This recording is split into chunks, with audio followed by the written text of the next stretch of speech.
Hi, this tutorial today is going to be an introduction into Interlocking Towers. First we'll load up Kickstarter County, create our session to show you how to get started with using Interlocking Towers in Trainz. An interlocking tower, if people don't know, is a track section that has been locked off, or I guess blocked up, so that trains can move in and out of that section, knowing that they're the only train on that piece of track.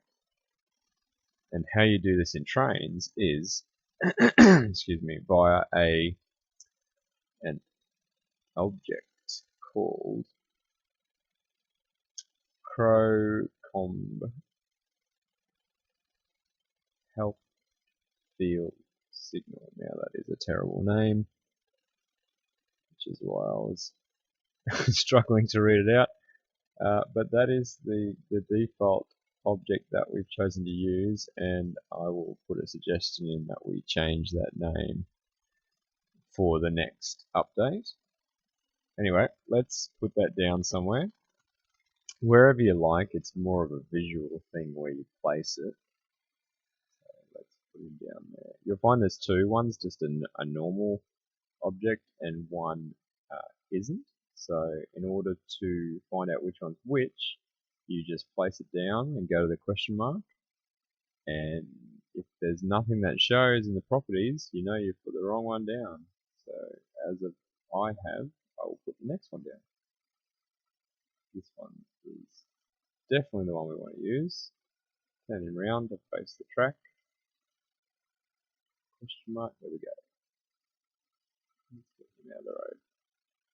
Okay, so you can name the object whatever you want. It's Interlocking Tower 19, so we will leave it as that. Now, work out what section of the track you want to have this Interlocking Tower Path on. So I'm going to start my lock at this signal, so 8:30. The path's going that way. As we go along, we're going to lock the track. Yeah, we'll go this way. Let's change this just for fun. We'll lock it in that direction, and we should change it back to that way. And it goes that way, and then that way, yep. And then there, back that way. And finally, we'll finish it here. That will be the end of our lock. You don't need to really remember that. Well, you kind of do, but just get the entry point and where you want to start, and then it all kind of flows from there. So this is going to be our signal where we're going to start at 8:30. So we add that. There we go.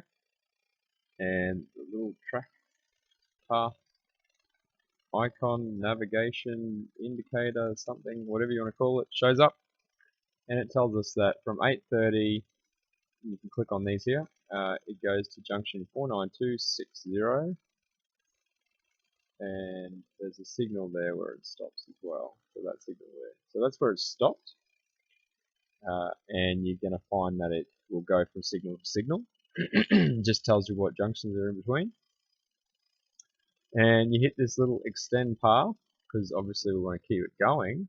It shows you where the current interlocking tower path is at the moment for this path. You can name it whatever you want. I'm just going to keep it 830 to signal that, because that's what it is at the moment. It will change. Extend the path, and it's now said we've extended it to signal 15926, which if we click on, it's been extended there. There's a bit of a bug where this doesn't update all the time, and I'll show you how to get around that, but you will see it update soon. So now the path actually stretches out to here, and we can extend the path again, which will see it go to the right. Extend that. So it's gone to the right, which it says here. If you click here, you'll see the path change. There you go. See, it's gone to the right. It goes off here, around to the right, and this junction here is to the right. So that's what it's telling us here. Right, right, and then stops at this next signal. And we extend the path again, because we're going to go straight for a while now. And we see it's up to there. We extend it again. And it goes to that junction and that signal. We extend it again. It's gone to that junction and that signal. Oh, yeah, this one, sorry. Yeah, that's correct. Extend it again. Now that signal. And again, it's that one and that one. And again, here. And keep going. Goes to the left, correct. We'll just change it so it updates. Yeah. So we're still going with our path through there, as you can see. This is our interlocking tower path that we're creating. So that signal is extended again. There. One more time to 505 is where we'll end it. So let's just change this so it updates.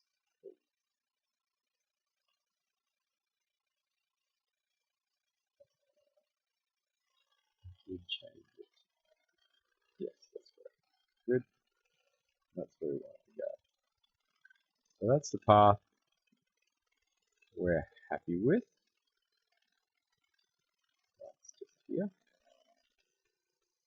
And if you want to remove any of these nodes, you just hit the end here and it deletes anything further on. But that is the current interlocking tower path that I want. Because of the current length of it. And everything else I'm happy with. So I'll save that. And we know it's there. If you ever want to get access to it again, you jump down to the object that you placed to create all this, question mark on it, and you can untick the little eye icon there, and it'll show you that path. You can have a number of paths being controlled by that particular item you place, so you can have multiple of these items that you place around. So there's plenty of choice there. Now, let's just jump into a session and we can place the trains down, I guess. Save that as Interlocking Towers. There we go. Okay.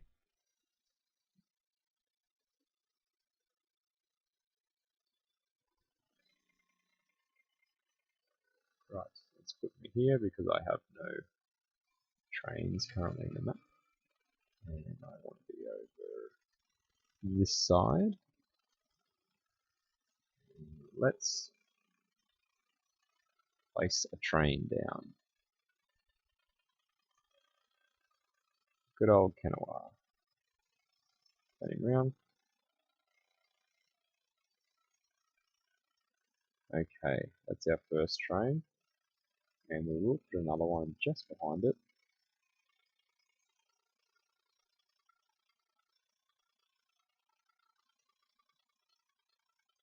And that will do for now. So let's go and tell this one to drive. And he gets a little icon that tells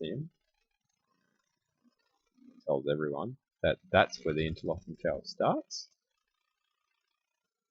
And if I tell this guy to drive,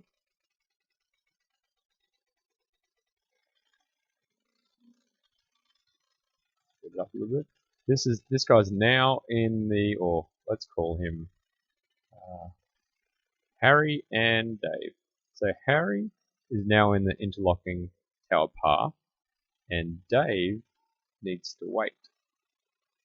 So he usually would wait there anyway if we didn't have interlocking towers in this particular section. But because it goes all the way down to here, Dave's going to wait for Harry to get all the way through before he will come through. So as you can see, these junctions are locked. You cannot change them. The Interlocking Tower Path has said, right, you've set this path to be all the things we just set. And it says it's safely going to allow trains to go through this path one by one, so there is no other trains in its way. It won't stop for each signal or junction and slow down. It knows that there's nothing that's going to obscure its view. Just another little bug there that we're fixing. For the driver, if you set the driver command rule, it tries to get the rights to the junction back there. So Dave's trying to get the rights to the junction, but it's not allowing it. So just ignore that one for now. We'll fix that one up. So Harry's coming through, and he's got a clean run where Dave is still sitting here saying, hurry up, Harry, I need line 2. But until Dave comes out the other end, where our Interlocking Towers path finishes, Dave's not going to get the run yet. Harry's still got access to that section, or that Interlocking Tower path that we set. So now that Harry has gone through, Dave should get a green light pretty soon to tell him you are good to go. So that's where it started. That's where it ended. We'll click on Dave. And there we go.